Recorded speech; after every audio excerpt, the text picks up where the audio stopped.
Hello friends. झगड़ा झगड़ा झगड़ा, हर ओर सिर्फ झगड़ा ही नजर आता है। आज हम लोग उसी के बारे में देखने जा रहे हैं कि कपल्स क्यों झगड़ते हैं। हर ओर, दुनिया के हर एक कोने में हम लोग देख रहे हैं कि कैसे युवा या फिर बुजुर्ग हमेशा वो झगड़ते रहते हैं। उनके बच्चे नहीं होते तब भी झगड़ते हैं, बच्चे होंगे तो भी झगड़ते हैं। वो लोग अकेले रहते हैं तो भी झगड़ते हैं, या फिर पूरे परिवार के साथ रहते हैं तो भी झगड़ते हैं। तो ऐसे कई कारण हैं जिसकी वजह से कपल्स के बीच में झगड़े होते हैं, लेकिन जो मुख्य कारण है वो है उनके बीच में गलतफहमी होना।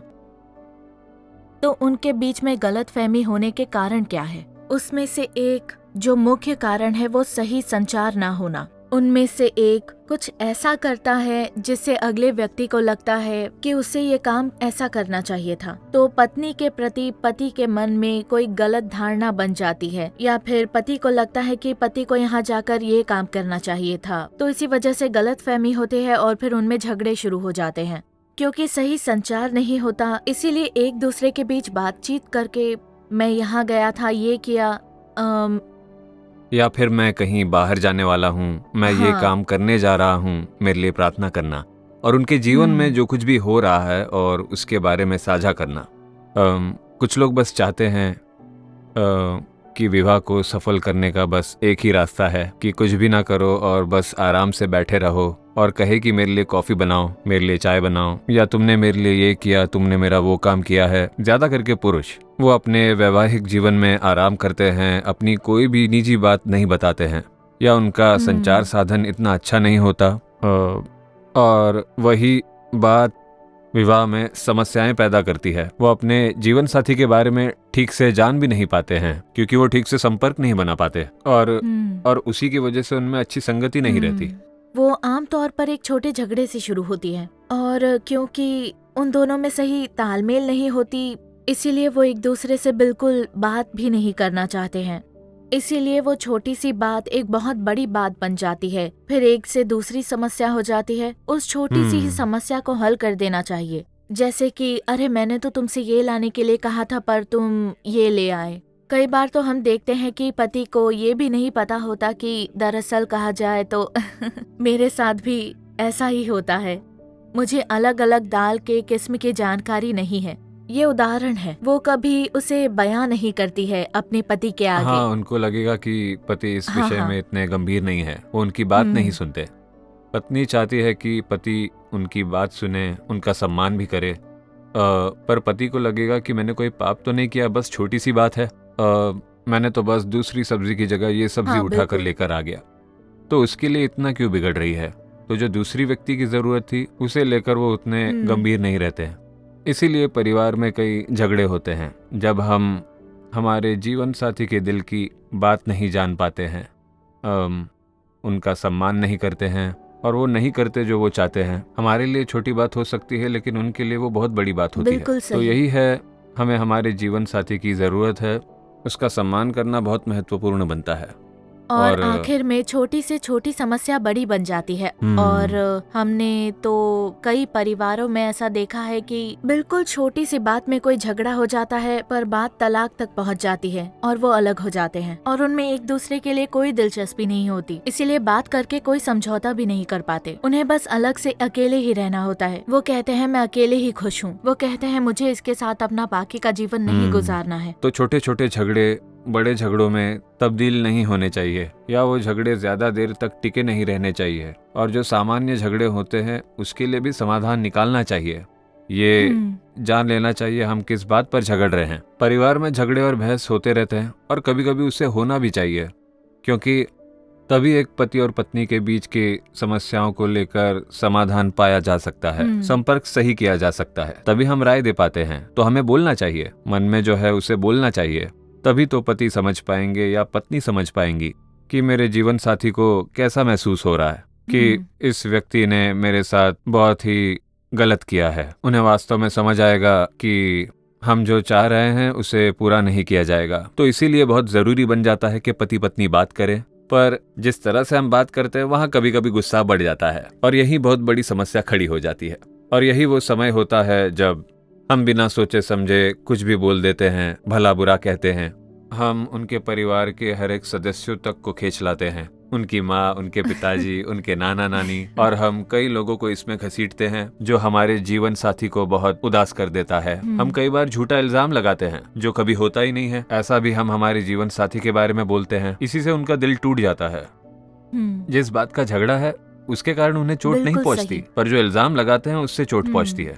तो इसी वजह से वो अगला व्यक्ति भी कई बार भला बुरा कहने लगता है। तो इसीलिए बहुत सावधान रहना होगा। कई लोग ऐसा कहते हैं कि हम हमारे मन में कुछ नहीं रखते, सब कुछ तभी के तभी कह देते हैं। हमारे मन में जो कुछ भी बातें होती हैं उन्हें हम कह देते हैं। ये ठीक भी है, लेकिन जैसे हम बात करते हैं, जैसे प्रभु यीशु भी कहते हैं कि अपनी जबान पर लगाम देना बहुत जरूरी है, हमारे जीवन साथी के साथ भी। क्योंकि जब कोई शब्द कह दिया जाता है फिर वो बहुत चुभता है, और जो जीवन साथी है वो 10 या 15 साल के बाद भी उसे याद कर सकते हैं और कहेंगे, ओ मेरी पत्नी ने मेरे बारे में ऐसा कहा था, मेरे पति ने मेरे बारे में ऐसा कहा था। तो ये बात हमेशा रह जाती है। शारीरिक घाव तो भर जाते हैं, पर जो शब्द होते हैं वो एक गहरा घाव बना देता है, और कई लोगों को तो उसके कारण बहुत ही बुरे बुरे सपने भी आने लगते हैं। तो ये बात महत्वपूर्ण बन जाती है कि हम हमारे जीवन साथी के साथ किस तरह से बात करते हैं, और संपर्क करने का तरीका भी मायने रखता है। हाँ, और उसमें बहुत जरूरी बन जाता है कि हम अपने जीवन साथी का सम्मान करें, उनसे बातें करते समय खुलकर बातें करें। पहले तो सम्मान हमारे मन में होना चाहिए, बस तभी हम हद से ज्यादा आगे नहीं बढ़ेंगे। क्योंकि कई बार पति को लगता है कि मेरी पत्नी को मेरे अधीन रहना है, मेरा गुलाम बनकर रहना है, और वो अपनी पत्नी का सम्मान नहीं करते, क्योंकि पत्नी का स्वभाव शायद बहुत प्रेम भरा और शांत रहता होगा। इसीलिए शायद पति उसका गलत फायदा उठाते हो, और दोनों के साथ ऐसा हो सकता है। इसीलिए हमें प्रभु ने जिसे दिया उसके प्रति हमारे अंदर सम्मान होना चाहिए। वो हमारे जीवन के बहुत महत्वपूर्ण व्यक्ति है, उनके बगैर हम रह नहीं सकते, और हमारे जीवन में उनका मूल्य बड़ा है। इसीलिए हमें ये मांगना चाहिए कि प्रभु सिखाइए, ताकि मैं अपने जीवन साथी के लिए मन में आदर और सम्मान से पेश आऊं, और गलती से भी उनके विरुद्ध मैं कुछ भला बुरा न कह दूं। तो इसके लिए एक समाधान निकालना हमारे लिए बहुत जरूरी बन जाता है। मुझे याद है जब हमारी नई नई शादी हुई थी, तुम हमेशा कहते थे कि तुम परमेश्वर की बेटी हो। इसीलिए मुझे लगता था कि मैं जो तुमसे कहती थी, जो बर्ताव करती थी, उसके लिए प्रभु को एक दिन लेखा देना है। तो हमारे जीवन साथी को महत्व देना बहुत ही जरूरी है। आप परमेश्वर के बेटे या परमेश्वर की बेटी हो, तो इस झगड़े से निपटने के लिए जो एक जरूरी समाधान है, इफिसियों 4:26 में एक बहुत ही प्यारा वचन है कि सूर्य अस्त होने तक तुम्हारा क्रोध न रहे। तो ये बहुत ही महत्वपूर्ण है। इस वचन ने मेरी बहुत सहायता की है। तो अपने जीवन साथी के साथ मनमुटाव को हल करने का सही समय है रात के खाने के बाद, जब आप शांत हो, पर सोने से पहले। सोने जाने से पहले आप क्रोधित ना रहें, चिड़चिड़े ना रहे। तभी के तभी इस मनमुटाव को आप हल कर लीजिए, जो आपके संबंध को बनाए रखने में काफी मददगार होगा। और हमने ये भी देखा कि आपकी समस्या हल करने का जो तरीका है, जो संचार है आपका, वो बहुत जरूरी है। ये एक दूसरा तरीका है। बहुत सारे कपल्स के बीच जो अपेक्षाएं होती है वो अलग होती हैं। उदाहरण के लिए मैं किसी से जब झगड़ती हूँ, किसी के साथ कोई गलत फहमी हो जाए, तो मुझे तुरंत ही उसे हल करना होता है। मैं उन्हें समझाती हूँ या गले लग जाती हूँ, जो कुछ कर सकती हूँ करती हूँ और हल कर लेती हूँ। लेकिन जब हम सैम को देखते हैं तो वो बात करना चाहते हैं और चीजों को सही करके ही फिर उसे हल करना चाहते हैं। मामला सुलझना चाहिए बस। हाँ बिल्कुल सही। लेकिन मेरे लिए मुझे उसी पल सब तुम्हारा हल करना बर्ताव होता काफी है। शांति भरा है, और वही व्यवहार तुम सभी के साथ करना चाहती हो। तो मैं यही कहूंगी कि पहले पहल मेरे लिए ये बिल्कुल आसान नहीं था, उस बात को आदत बना लेना। मैं कहती थी हाँ ये तो छोटी सी बात है, मैं उससे बात करते ही सब कुछ सही हो जाएगा। पर तुम कहते थी कि आओ बैठो, पहले बात करते हैं और फिर सुलझाएंगे, क्योंकि एक ही। तो यही आपको अपने जीवन साथी के बारे में जानना होगा। जैसे वो समस्याओं को सुलझाते हैं, एक दूसरे के साथ संपर्क करते हैं, समस्या सुलझाते हैं, तो वो भी पति और पत्नी के बीच अलग अलग और होती ये है। बहस को जीतने के बारे में नहीं है, ये दरअसल आपके संबंध में जीतने के बारे में है, कि अपने जीवन साथी को कम समझकर ये बताए कि घर में बॉस कौन है। ऐसा बिल्कुल नहीं होना चाहिए। तो कई बार ऐसे ईगो में होते हैं लोग, जिसके सही कारण कहा। हम समझने लगते हैं कि हर बार मैं ही जीतूंगा और हर बार उसे ही हार माननी होगी और उसे ही आकर मुझसे माफी मांगनी होगी। मैं माफी नहीं मांगूंगा, मैं कभी माफी नहीं मांगता हूँ, मेरा स्टेटस बड़ा है, मैं किसी के आगे नहीं झुकता। ये भी कई परिवारों में एक बड़ी समस्या है और कई बार तो वो ये भी भूल जाते हैं कि वो अपने बच्चों के साथ रहते हैं। उनके झगड़ों के बीच में बच्चे प्रभावित होते हैं। मैंने कई बार देखा है जो युवा अवस्था के बच्चे होते हैं, जो टीनेजर्स होते हैं, जो नशे का सेवन करते हैं या जो हत्याओं में शामिल होते हैं, उनसे बात करके पता चलता है कि बचपन में ऐसे ही वो प्रभावित हुए थे। कहेंगे कि मेरे माता पिता का तलाक हो गया या वो अलग अलग रहते हैं, वो लोग हमेशा ही झगड़ते रहते हैं। मुझे याद है जब एक बार मैं और सैम किसी एक विषय पर बात कर रहे थे, शायद किसी ट्रैवल प्लान के बारे में, तो हम तारीख और समय के बारे में बात कर रहे थे। तब केटी आई और उसने धीरे से मुझसे कहा, मम्मी आप हंस क्यों नहीं रहे हो, मम्मी आप मुस्कुरा क्यों नहीं रहे हो, या डैडी मुस्कुरा क्यों नहीं रहे हैं, आप दोनों मुस्कुरा कर बातें कीजिए। तब तो वो लगभग 3-4 साल की होगी, पर उस उम्र में भी बच्चे ये देखते हैं कि कैसे माता पिता एक दूसरे से बात करते हैं, उनका कैसा व्यवहार होता है। तो कम से कम अपने बच्चों के लिए आप लोगों को झगड़ना नहीं है, और अगर आप झगड़ते हो तो जब आपके बच्चे आसपास ना हो तब उसे सुलझाइए, ताकि उन पर कोई बुरा प्रभाव ना पड़े। हाँ, प्रभावित होंगे, वो प्रभावित होते हैं। तो अब देखो, कोयम्बतूर के एक पति पत्नी की बात है जो हर समय झगड़ते रहते थे। वो भी विश्वासी जन थे, लेकिन जब से उनकी शादी हुई तो उनमें हमेशा ही मतभेद हुआ करते थे। उनका बिल्कुल भी एक मन नहीं रहता था, इसीलिए छोटी छोटी बातों को लेकर उनमें झगड़े होते। तो उनमें से एक व्यक्ति ने कहा कि मुझे किसी काम से चेन्नई जाना पड़ रहा है, मेरी वहाँ नौकरी लगी है, तुम भी चलो। लेकिन उनकी पत्नी को पसंद नहीं था, उन्हें कोयम्बतूर ही पसंद था। चेन्नई नहीं जाना चाहती थी वो, लेकिन उनकी पति की नौकरी के वजह से उन्होंने चेन्नई जाने का फैसला किया। पर उन्हें वो रास नहीं आया। सिर्फ 3 दिनों में वो वहाँ से लौटना चाहती थी। उन्होंने कहा, मैं इस शहर में नहीं रहना चाहती हूँ, मुझे कोयम्बतूर पसंद है। तो वो वापस लौट आई और उसकी वजह से वो दोनों अलग हो गए। दोनों के बीच में कड़वाहट पैदा हो गई और उनकी पत्नी को शारीरिक समस्या भी थी। उनकी प्रेगनेंसी के बाद पेट में दर्द होता था। उनका एक बेटा था और बेटे के पैदा होने के बाद उसके बाद से उनके पेट में दर्द रहता। चेन्नई में उसे लेकर उन्होंने इलाज करवाया, पर जब वो कोयम्बतूर से लौटी तो उन्होंने डॉक्टर से मिलकर वो ऑपरेशन करवा लिया। तब पता चला कि वो एक ऐसी समस्या थी जो प्रेगनेंसी के कारण हुई थी, जिससे उनकी पेट में लगातार दर्द होते रहते थे। तो बिना अपने पति और सास ससुर को बताए उन्होंने वो ऑपरेशन करवाई। और जब पति को उसके बारे में पता चला, वो बहुत नाराज हुए और वो डॉक्टर भी उनके अच्छे दोस्त ही थे, इसीलिए उस डॉक्टर ने उन्हें ये बात बता दी उनके पत्नी के उन्हें बताने से पहले। और बस यही होना था। और फिर उन्होंने अपनी पत्नी को तलाक नोटिस भेज दिया। अब 2 साल वो दोनों ही अलग अलग रहते थे। स्थिति बहुत ही गंभीर थी, पारिवारिक जीवन अस्त व्यस्त हो चुका था। और ऐसे में पत्नी ने बेथेस्दा आशीष की सभा के बारे में सुना, तब वो वहाँ आई और वहाँ मेरी माँ का संदेश सुना, जिसमें प्रभु ने दाऊद के जीवन की बहाली की और उसका आशीष लौटा दिया। ஆனால் தாவீது என்ன செய்தான்? ஆண்டவரிடத்தில் போய் கேட்டான், நான் அமலேக்கிற்கு எதிராக போராடலாமா வேண்டாமா என்று கேட்ட பொழுது ஆண்டவர் சொன்னார், நீ போ, சகலத்தையும் திருப்பிக் கொள்வாய் என்று சொன்னார்। तब उस पत्नी ने प्रार्थना की कि आपको मेरे भी जीवन की बहाली करनी होगी और मेरे जीवन को आशीष दीजिए। और फिर अचानक से उनके मन में अपने परिवार में फिर से एक संगति बनाने की इच्छा जागृत हुई और उन्होंने प्रार्थना की। और आश्चर्यजनक रूप से उनके पति भी बेथेस्दा प्रेयर सेंटर को आए थे और प्रार्थना वीर से प्रार्थना करवाई। तब उनसे कहा गया कि तुम पत्नी से मिलोगे और प्रभु आपको एक बेटी देंगे। उस प्रार्थना वीर ने आत्मा से भरकर ये भविष्यवाणी की और उस पति पत्नी दोनों के ही हृदय पिघल गए। और उस पति ने एक दूसरा लॉयर नोटिस भेजा, ये कहते हुए कि मैं ऐसे डिवोर्स नोटिस को ठुकरा रहा हूँ, हम फिर से एक हो जाते हैं। और उनकी पत्नी को भी लगा, क्योंकि उन दोनों ने ही एक होने के लिए प्रार्थना की थी। अब दोनों भी चेन्नई में साथ साथ रहते हैं और वो सेवकाई कर रहे हैं और उनकी एक बेटी भी हुई है। तो प्रभु ने उनका जीवन बदल दिया।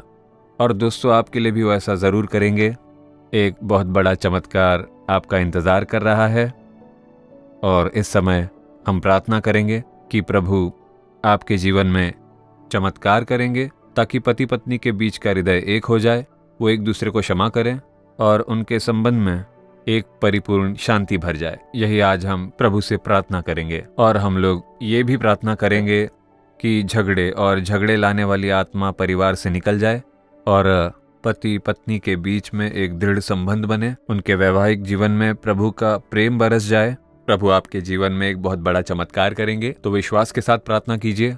आइए प्रार्थना करते हैं। प्रभु यीशु, आज हर एक जोड़े के लिए हम लोग प्रार्थना करते हैं। हम हर एक पति पत्नी के लिए प्रार्थना करते हैं। कितने सारे परिवारों में लोग एक छोटी सी समस्या के कारण अलग हो जाते हैं और उनका मन इतना कठोर होता है कि वो जीवन साथी के पास नहीं जाते। हम प्रार्थना करते हैं कि आज के ही दिन आप उन्हें मिला दीजिए। प्रभु, आज ही इस चमत्कार को कीजिए और आज ही नहीं, इसी समय आपका आत्मा उन पर उतरने के लिए प्रार्थना करते हैं। जैसे हमने इस समय एक गवाही सुनी, उसी समान बिछड़े हुए लोग एक हो जाए, फिर से जोड़े आपस में मिल जाए। हम इस समय आपसे इस चमत्कार को ग्रहण करते हैं। आपने पति पत्नी को एक साथ परिवार में रहने के लिए बनाया है ताकि उनके द्वारा एक धार्मिकता भरी पीढ़ी तैयार हो। परमेश्वर, आपने आदम और हव्वा को बनाया ताकि वो एक परिवार के रूप में रहे, अकेले नहीं।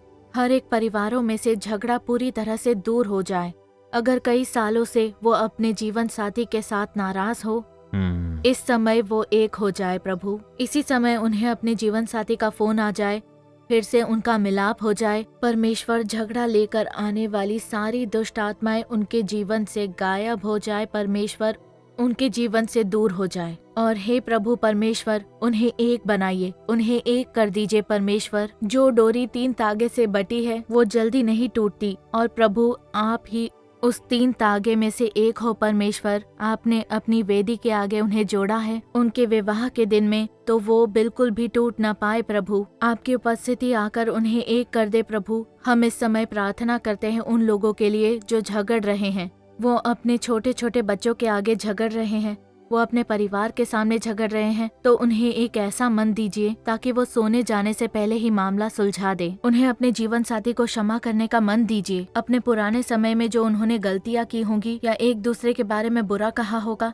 तो उन सारी बातों को वो भूल जाए। हे परमेश्वर, उन सारे गुणों को निकाल फेंक दीजिए। प्रभु, वो मन मुटाव निकाल दीजिए, उनके घर में शांति भर जाए। प्रभु, किसी बाहरी विषय के कारण उनमें कोई भी विभाजन न आ जाए, या फिर कोई परिवार के सदस्य उनके बीच में समस्या ला रहे हो, या किसी दोस्त के द्वारा या किसी के भी द्वारा कोई उनके जीवन में समस्या ला रहा हो, तो उनके जीवन से उन सभी को दूर कर दीजिए। हे परमेश्वर, उन सभी चीजों को निकाल दीजिए, उन्हें एक बनकर जीने दीजिए, एक बनकर आपके प्रेम को ग्रहण करे, उन पर अपना प्रेम बरसाइए ताकि वो अपने जीवन साथी के प्रति महान प्रेम का प्रकटीकरण करे और कहे, मेरी पत्नी मुझसे बहुत प्रेम करती है, मेरे पति मुझसे बहुत प्रेम करते हैं। सिर्फ यही वो अपने जीवन में याद रखें और सारी गलत फहमियों को वो भूल जाएं। ऐसे जोड़ों के लिए हम प्रार्थना करते हैं जो बहुत ही पुराने झगड़ों के कारण अभी भी घायल हैं। वो बातें जिनके कारण उनका मन बहुत घायल हुआ हो, प्रभु उसके कारण उन्होंने बहुत ही आंसू बहाए होंगे, रोया होगा उन कठिन बातों को याद करते हुए जिनमें से उन्हें गुजरना पड़ा था।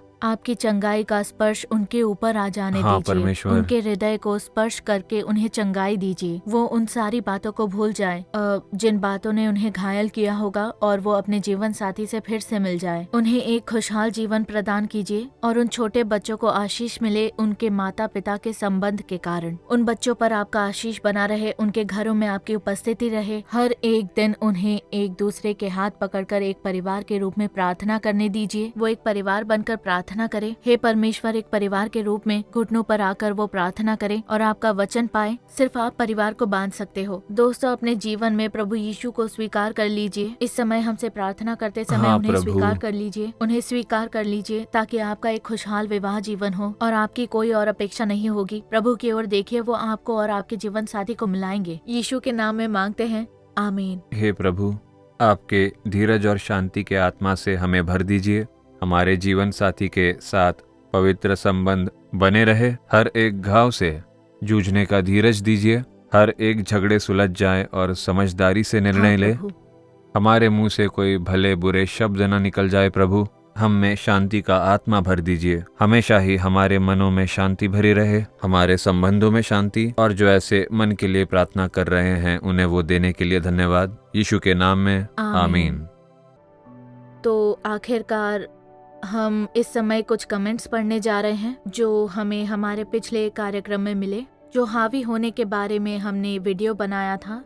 तो एट हॉनेस्ट 2073 भविष्य में पहुंच गए। वो कहते हैं प्रतिज्ञा बहुत ही अच्छी होती है। धन्यवाद शिल्पा और सैम, प्रभु आपको आशीष दे। शायद प्रतिज्ञा की तारीफ कर रहे हैं। द ग्रेट ट्रूथ 4247 वो कहते हैं ये बहुत ही बढ़िया प्रोग्राम है और कार्यक्रम के सब्जेक्ट बहुत ही बेहतरीन होते हैं। हाँ, और सनशाइन GU3RE इस कार्यक्रम के द्वारा मुझे कुछ सुझाव मिले हैं, उसके लिए आपका धन्यवाद। मेरी नौकरी और शादी के लिए प्रार्थना कीजिए। और शैरन रैम्बो ने कहा है प्रभु की स्तुति हो। आपका बहुत धन्यवाद बहन शिल्पा और भाई सैमुअल। मुझे ये कार्यक्रम बहुत पसंद है। मेरी शादी नहीं हुई है पर मुझ जैसे कईयों के लिए ये कार्यक्रम निश्चय ही बहुत सहायक है। प्रभु आपको बहुतायत से आशीष दे। तो आप सभी का धन्यवाद और यही हमारा मुख्य उद्देश्य था इस कार्यक्रम लव के शुरुआत करने का, कि वो दोनों अविवाहित और विवाहित के लिए उपयोगी हो और निश्चय ही एक आशीष है। और आखिर में हम मिलकर प्रतिज्ञा लेते हैं। अपने जीवन साथी के हाथ पकड़ लीजिए। हम मिलकर प्रभु का भय मानेंगे, हम प्रेम के साथ एक दूसरे को थामे रहेंगे और सदा एक खुशहाल जीवन जिएंगे।